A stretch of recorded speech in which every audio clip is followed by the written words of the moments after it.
آپ نے بڑی کم عمری میں ہی ادبی حلقے میں اپنا اعتماد پیدا کیا اور آپ کے بزرگوں نے بھی آپ کی وہ بہت قدر کرتے ہیں. یقیناً میں اس معاملے میں بہت خوش نصیب ہوں کہ مجھے ابتدائی زمانے میں ہی بزرگوں کی سرپرستی حاصل ہو گئی، خصوصاً مجروح سلطان پوری صاحب، علی سردار جعفری صاحب، کیفی اعظمی صاحب، کالیداس گپتا رضا صاحب اور یوسف ناظم صاحب جی.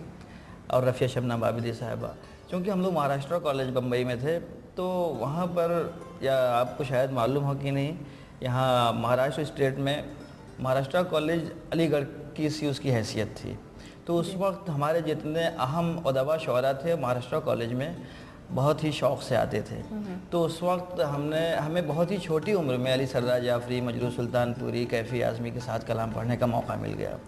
اور ان کا بڑکپن یہ تھا کہ انہوں نے نہ صرف ہمیں پسند کیا بلکہ وہ ہمیں اپنے گھر پر ہی بلاتے تھے، ہمارے ساتھ گھنٹے گھنٹے بیٹھے رہتے تھے. ہم اس سے کچھ بھی بچوں کی طرح سوال پوچھتے تھے، وہ بغیر کچھ برا مانے ہمارے ہر چھوٹے بڑے سوال کا جواب دیتے تھے. تو اس طرح سے اعتماد، ایک ماحول ملا. اور جو ہے میرے خیال سے اور ہمارے بہت سے سینئرز جو ہیں انہیں اس بات کی شکایت بھی ہے کہ بھائی آپ لوگوں سے تو جعفری صاحب، مجروح صاحب اس طرح سے ملتے ہیں اور ہم لوگ سوچتے ہو ٹھیک سے بات بھی نہیں کرتے ہیں. تو ہم نے کہا بھائی تو اس خدا کی دین ہے جسے چاہے مل جائے. تو یہ ہے. بہرحال میں شکر گزار ہوں اپنے ان بزرگوں کا کہ جنہوں نے ادبی حلقے میں مجھے انٹروڈیوس ہونے کا یا انٹروڈیوس کرنے کا یہ موقع دیا. عبید صاحب یہ بتائیں کہ شعر صرف آگاہی کے سبب ہی جنم لیتا ہے یا اس میں مقصدیت کا بھی کوئی عمل دخل ہوتا ہے؟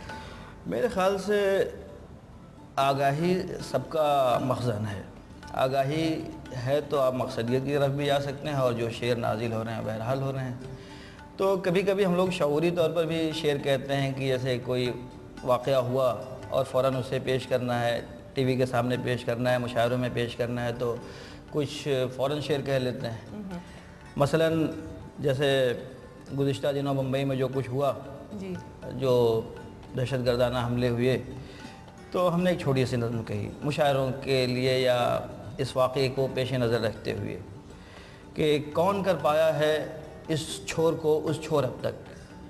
بھارت کا خطاب دہشت گردوں سے اس کا عنوان ہے کہ کون کر پایا ہے اس چھور کو اس چھور اب تک. تم بھی اس چھور کو اس چھور نہیں کر سکتے. ایک ایک انگ سے مل کر ہے بنا تن میرا. تم الگ مجھ سے کوئی پور نہیں کر سکتے. شور تم لوگ بہت کرتے ہو دنیا بھر میں، میرے نزدیک بہت شور نہیں کر سکتے.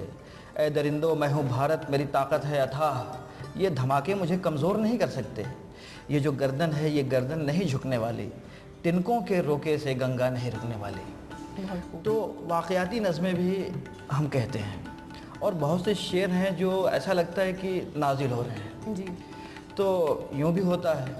مثلاً ایک رباعی عرض کرتا ہوں کہ ہر باب پسے باب چلا جاتا ہے، تشنہ لب بیتاب چلا جاتا ہے. سرگوش یہ امکان سے نواح جاں تک ایک سلسلہ خواب چلا جاتا ہے. تو یہ کہنا کہ مقصدیت کو اولیت ایک طریقے سے نہیں، ہاں، پر کہیں پہ دونوں کا ایک سنگم سا ہو جاتا ہے اور شعر بن جاتا ہے. یقیناً آگاہی بھی ضروری ہے. مقصدیت تو بہرحال اگر شاعری میں مقصدیت نہیں ہے تو کوئی اس کا فائدہ بھی نہیں ہے. مقصدیت تو ایک لازمی جز ہے شاعری کا، جی، اور آگاہی کے بغیر ممکن نہیں ہے. کیا کسی خاص تحریک سے کی طرف آپ کا جھکاؤ رہا ہے، جدیدیت، ترقی پسند تحریک؟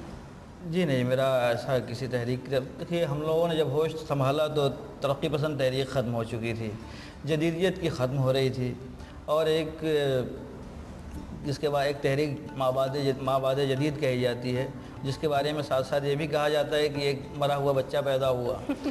تو دیکھیے ہر تحریک کی کچھ خصوصیات ہوتی ہیں. ہر تحریک کا اپنا ایک شاہکار ہوتا ہے، کیونکہ جب وہ عروج پر ہوتی ہے تو بہت سارے فنکار اس وقت کے اس کے ساتھ جڑے ہوتے ہیں. تو اس میں کچھ بہت اچھی چیزیں بھی تحریک پیش کرتی ہے. ترقی پسند تحریک نے بھی ایسا کیا، جدیدیت کی تحریک نے بھی. لیکن میرے خیال سے ایک جینوئن فنکار کسی تحریک یا ازم سے نہیں پہچانا جاتا ہے، بلکہ وہ اپنے فن پاروں کی وجہ سے ہی بعد میں جانا جاتا ہے، چاہے وہ تحریک سے وابستہ رہے یا نہ رہے. ہمارے ہاں دو مثالیں ایسی ہیں، فراق گورکھپوری اور جوش ملیح آبادی کی، جو کسی تحریک سے وابستہ نہیں رہے لیکن دونوں ہمارے عظیم شعراء میں ہیں. تو بہرحال میں بھی کسی تحریک سے وابستہ نہیں ہوں. یہ نہیں کہہ رہا ہوں کہ میں عظیم شاعر ہوں, لیکن یہ ہے کہ میں کسی تحریک سے وابستہ نہیں ہوں. ہاں بس اپنی طرف سے کوشش چل رہی ہے. جی.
کیا آپ اپنی شاعری، اعتراف کے ماحول اور اردو زبان کی ترقی سے مطمئن ہیں؟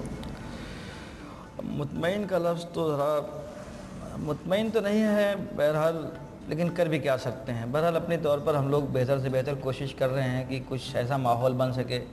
اب ہم اپنے عہد کے شعراء کو جانے دیجیے، ہم لوگ بھی کون سے بہت سینئر ہوئے ہیں، لیکن بعد کے جو شعراء ہیں یا نئی جو جنریشن آ رہی ہے، جب اس کے بارے میں ہم شعر و ادب کی بات کرتے ہیں کہ بھائی ان کو پڑھ لو، غالب کو پڑھ لو، اقبال کو پڑھ لو، یا شاعری کرنا چاہتے ہو تو ان کو پڑھ لو، یہ کچھ اصول ہیں شاعری کی، یہ سیکھ لو. تو وہ سیدھا یہ سوال کرتے ہیں کہ چلیے عبید بھائی امیر کو بھی پڑھ لیے، غالب کو بھی پڑھ لیے، اقبال کو بھی پڑھ لیے، فیض کو بھی پڑھ لیے، اور بہت سارے شعر یاد بھی کر لیے، اور یہ فن پڑھ کے ہم نے کچھ شاعری واعری بھی شروع کر دی.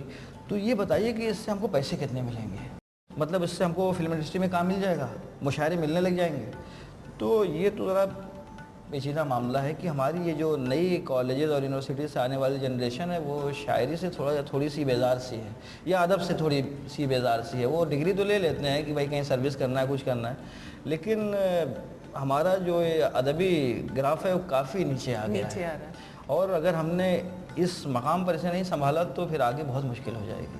مطمئن نہیں ہے، ظاہر سی بات ہے، مطمئن کیسے ہو سکتے ہیں؟ ہم نے خود اپنے زمانے میں جب جعفری صاحب، مجروح صاحب، اختر علی مان، ان لوگوں کو ہم نے اپنے ساتھ دیکھا، اور اس وقت کا ماحول بھی دیکھا ہے بمبئی کا، اور اب جو دیکھ رہے ہیں تو واقعی کافی افسوس بھی ہوتا ہے اور حیرت بھی.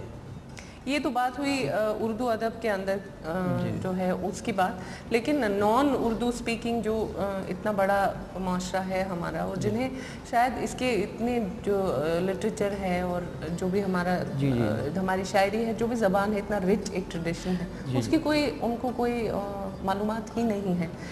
تو کیسے وہ برج کیسے کریں گے؟ ہم اس گیپ کو کرنا بھی چاہتے ہیں. کیونکہ ہم لوگ اپنے طور پہ تو کوشش کر رہے ہیں کہ بھائی جو ہندی والے ہیں، مراٹھی والے ہیں، گجراتی والے ہیں، تو انہیں کہ اپنی محفلیں بلائیں، جیسے یہاں بلائیں یا بمبئی کے کسی دوسرے ادارے میں جو پروگرامس ہوتے ہیں، مشاعرے ہوتے ہیں، اس میں ہم لوگ مدعو بھی کرتے ہیں انہیں. اور خوشی کی بات یہ ہے کہ بہت سے ہندی والے اور مراٹھی والے اردو سیکھ بھی رہے ہیں، اردو میں شاعری بھی کر رہے ہیں. جیسے میں ایک نام لے سکتا ہوں، ڈاکٹر شیلیش وفا، یہ کالیداس گپتا رضا صاحب کے شاگرد ہیں. انہوں نے نہ صرف اردو شاعری سیکھی بلکہ اردو اسکرپٹ بھی سیکھی ہے. اسی طرح سے بہت سارے نئے لوگ سیکھ رہے ہیں، لیکن یہ ریشیو بہت کم ہے، بہت تھوڑا سا ہے. تو شاعری کے لیے تو بہت کچھ چاہیے. تو اب ظاہر سی بات ہے جب ہم اپنے آپ کو ہی ابھی آپ تیار نہیں کر پا رہے ہیں، اپنے لوگوں کو تیار نہیں کر پا رہے ہیں، تو ہم ان تک کتنی ایمانداری سے محنت کر سکتے ہیں، یہ تو ذرا مشکل ہے. پر آپ نے جو اپنا ایفرٹ کیا ہے یہاں ممبئی کے اردو مرکز میں جو آپ لوگ کام کر رہے ہیں، اس کے بارے میں ہمیں بتائیں. یہ اردو مرکز ہم لوگوں کا خواب تھا. زبیر اعظمی ہمارے بڑے بھائی بھی ہوتے ہیں، تو ان کا اور ہم لوگوں کا یہ خواب تھا کہ بھائی ایک ایسا ادارہ شروع کیا جائے اسی سب ماحول کو دیکھتے ہوئے کہ بھائی جو زبان کے تعلق سے بیزاری پیدا ہو رہی ہے. خاص طور سے بمبئی کا یہ علاقہ جو بھنڈی بازار، مدن پورہ، ناگپاڑا کے نام سے جانا جاتا ہے، جو ایک زمانے میں ترقی پسند تحریک کے زمانے میں یہ مرکز ہوا کرتا تھا، بامبے کا لٹریری مرکز، لیکن اچانک یہ خالی ہو گیا. یہاں پر کوئی لٹریری گفتگو یا اس طرح کا پروگرامز بہت اکا دکا کہیں منعقد ہوتے تھے. تو ہم لوگوں نے کوشش یہ کیا کہ یار ایسا کچھ ایک سینٹر بنایا جائے بھنڈی بازار میں یا ناگپاڑا میں یا مدن پورے میں، کہ جہاں ہم اپنی ان نشستوں کو دوبارہ زندہ کر سکیں. تو جب ہم لوگوں نے یہ سوچا تھا اس وقت مجروح سلطان پوری صاحب زندہ تھے، تو ہم لوگوں نے ان سے بات بھی کی تھی کہ سر ہم نے ایسی بات ہے، ہم ایسا اردو مرکز بھنڈی بازار میں قائم کر رہے ہیں، جگہ کے لیے ہم لوگ جدوجہد کر رہے ہیں، ہمیں مل جائے گی، آپ کو اس کا ڈائریکٹر ہونا ہے، ڈائریکٹر آپ رہیں گے اس کے. تو انہوں نے کہا ارے بھائی نہیں، ڈائریکٹر تو کسی ایکٹیو آدمی کو بناؤ، ہم کو کچھ اور بنا دینا، ہم آتے جاتے رہیں گے، لیکن ہم چونکہ ریگولر نہیں جا سکتے اس لیے ہمیں ڈائریکٹر نہ بنانا. تو بہرحال ہم نے کہا کہ نہیں، ڈائریکٹر تو آپ ہی ہوں گے، جو بھی آپ کا کام ہوگا ہم لوگ آ کے یہاں سے کروا کے لے جائیں گے، یا آپ جو بھی حکم دیں گے ہم لوگ کرتے رہیں گے. تو ابھی یہ بات چل ہی رہی تھی کہ ایک ان کا انتقال ہو گیا، مطلب ہفتے بھر کے اندر. اس کے بعد اب پھر مسئلہ ہے کہ اب سینئر لوگوں میں میری سردار جعفری صاحب کی بھی طبیعت بہت ناساز چل رہی تھی اس وقت جب مجروح صاحب کا انتقال ہوا. تو نام پھرے کہ بھائی ٹھیک ہے جعفری صاحب صحتیاب ہو جائیں گے تو پھر ان سے درخواست کی جائے گی کہ آپ اردو مرکز کے ڈائریکٹر ہوں گے. تو ابھی ہم لوگ یہ بات سوچ ہی رہے تھے کہ جعفری صاحب کا انتقال ہو گیا، اب پھر کہ اب کیا کیا جائے. تو انہی دنوں لکی ہوٹل میں ایک مشاعرہ تھا، اس کی صدارت کر رہے تھے جناب کالیداس گپتا رضا صاحب. تو مشاعرہ ختم ہونے کے بعد کھانے کے ٹیبل پہ ان سے ہم نے بات کی کہ سر ایسا ایسا ہے، اور ہم لوگ اردو مرکز نام کا ادارہ شروع کر رہے ہیں بھنڈی بازار میں، اور ہم تمام لوگوں کی خواہش ہے کہ آپ جو ہے اس کے ڈائریکٹر ہوں. پہلے وہی مجروح صاحب والا جملہ انہوں نے بھی ادا کیا کہ بھائی کام تو میں اتنا نہیں کر پاؤں گا، لیکن جو بھی ہے ٹھیک ہے کر لیا جائے گا، دیکھا جائے گا. تو وہ راضی ہو گئے تھے. تو وہ اب ان کے ساتھ وہ حادثہ پیش آیا کہ وہ دلی گئے اپنا پدم شری لینے کے لیے، اور انتقال ہو گیا. تو اس طرح سے پھر ہم لوگوں نے سوچا یار لے دے کے صرف شہر میں ایک بزرگ بچے ہیں یوسف ناظم صاحب، انہیں ہم لوگ ظاہر نہیں کرنا چاہتے. تو اس لیے ہم ڈائریکٹر کے لیے کسی اور بزرگ کا نام پیش کرنے کے بجائے اپنے ہی میں سے کسی کو سلیکٹ کر لیتے ہیں. تو زبیر اعظمی صاحب کو ہم نے ڈائریکٹر بنایا، اور وہ بہت اچھی طرح سے اس فریضے کو انجام دے رہے ہیں. اور ہم نے اس 1.5 سال کی، ابھی صرف 1.5 سال ہوئے ہیں اردو مرکز کو قائم ہو کے، 1.5 سال کی قلیل مدت میں ہم نے درجنوں کامیاب پروگرام اردو مرکز میں کیے، اور پورے شہر والوں کی محبت اور ان کا تعاون ہمیں حاصل ہے. خاص طور سے لکھنے پڑھنے والوں کا، فلم والوں کا. ہم نے خیام صاحب کے لیے پروگرام کیا، جانی بابو قوال کا انتقال ہوا، ان کا پروگرام کیا. مولانا اصلاحی صاحب کا انتقال ہوا، ان کا پروگرام کیا. اس طرح سے شعری نشستیں اور مشاعرے تو بے پناہ یہاں پہ ہوتے ہی رہتے ہیں. تو ایک طرح سے جس طرح کا مرکز ہم لوگوں نے سوچا تھا وہ تقریباً آہستہ آہستہ بنتا جا رہا ہے. اور آپ کا ایک اور بہت ہی یہ جو ہے اسکولز میں انگلش میڈیم اسکولز میں، جی اچھا یاد دلایا آپ نے، وہ ہے یہ کہ ہمارے اس میں گورنمنٹ کے رول میں ایک شق یہ موجود ہے کہ کوئی طالب علم جو کانوینٹ میں پڑھ رہا ہو جس میں اردو سبجیکٹ نہیں ہو، یا کوئی بھی جو سبجیکٹ وہ اختیار کرنا چاہتا ہو وہ نہ ہو، تو اگر 20 اسٹوڈنٹ اس طرح کے ہیں اس سبجیکٹ کو اختیار کرنے والے، جیسے مان لیجیے اردو کے اختیار کرنے والے 20 اسٹوڈنٹ ہیں، تو ایک شق موجود ہے. اگر 20 اسٹوڈنٹ چاہتے ہیں تو وہ اسکول، وہ ادارہ حقدار، مطلب ضروری ہو جاتا ہے اسے اتنی ایک ٹیچر پرووائڈ کرنا ان لوگوں کو. تو ہم ایک کوشش کر رہے ہیں کہ جو ہمارے اطراف میں انگریزی میڈیم اسکول ہیں، کانوینٹ اسکول ہیں، اس میں ایک سبجیکٹ ہم اردو کا بچوں کے لیے پاس کرا سکیں. یہ تو بڑی اچھی بات ہے. ابھی آپ نے ذکر کیا تھا کہ جو نئی نسل ہے اور جو آ رہے ہیں چھوٹے شاعر ہیں وہ دھیان نہیں دیتے اور یہ سوچتے ہیں کہ ان کو کتنا پیسہ ملے گا اس میں سے. آپ اپنے بیٹے کے بارے میں کیا کہیں گے؟ اسے وہ اردو شاعر بنے تو آپ کو کیسا لگے گا؟ جی میں تو مجھے بہت خوشی ہوگی، بلکہ میں تو مجھے حیرت کی بات ہوگی، میرا بیٹا ابھی صرف 3 ساڑھے 3 سال کا ہے لیکن اس کو میرے بہت سے شعر یاد ہیں، حیرت کی بات ہے، یاد ہیں۔ اور آپ کو ایک بات اور بتاتا چلوں کہ حیرت انگیز کہ وہ بھائی زمانہ ہے شاہ رخ خان کا، عامر خان کا، سلمان خان کا، رتک روشن کا ہے، وہ دلیپ کمار کو پسند کرتا ہے، حیرت کی بات ہے۔ تو مجھے اس سے تو کافی توقع ہے کہ بھائی یقیناً اگر وہ شاعر ہوتا ہے، ادیب ہوتا ہے، اگر اللہ نے اس کے لیے لکھا ہے تو مجھے میرے لیے بہت خوشی کی بات ہوگی۔ اور بقول علامہ اقبال کہ باپ کا علم نہ بیٹے کو اگر ازبر ہو تو پسر لائق میراث پدر کیوں کر ہو۔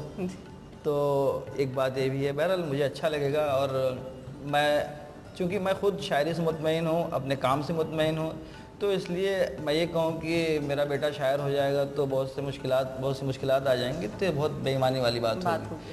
تو میں مطمئن ہوں، تو میرا بیٹا اگر شاعر ہوتا ہے تو یہ میرے لیے اور خوشی کی بات ہوگی، روحانی خوشی کی بات ہوگی۔ میں اپنے آپ کو بہت خوش پاتا ہوں اس میدان میں، شاعری کے میدان میں نے ایمانداری سے شاعری کی۔ آپ مطمئن ہیں؟ میں مطمئن ہوں، چاہے مجھے کچھ کسی کا ٹھیک ہے بہت پبلسٹی نہ ملی ہو، لیکن الحمدللہ جس لیول کے ہیں اس لیول پہ بہت پبلسٹی ملی۔ خیر جو بھی ہے، میں جتنے میں ہوں بہت مطمئن ہوں، اور مجھے ایسا نہیں لگتا کہ یار یہ جو شاعروں کے تعلق سے بہت ساری افواہیں یہاں وہاں گردش کرتی ہیں، ایسی بھی کوئی بات ہے نہیں، ایسا کچھ نہیں۔ ہاں کچھ لوگوں نے اس کو بدنام ضرور کیا تھا، لیکن اچھا ہے، یہ میدان اچھا ہے۔ آپ سے بات کر کے ہمیں بہت اچھا لگا، مجھے بھی بہت اچھا لگا۔ آپ نے ہمارے ناظرین کو اپنا وقت دیا، آپ کا بہت بہت شکریہ۔ بہت شکریہ۔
ناظرین، شخصیت پروگرام کا یہ گوشہ یہی اختتام پذیر ہوتا ہے۔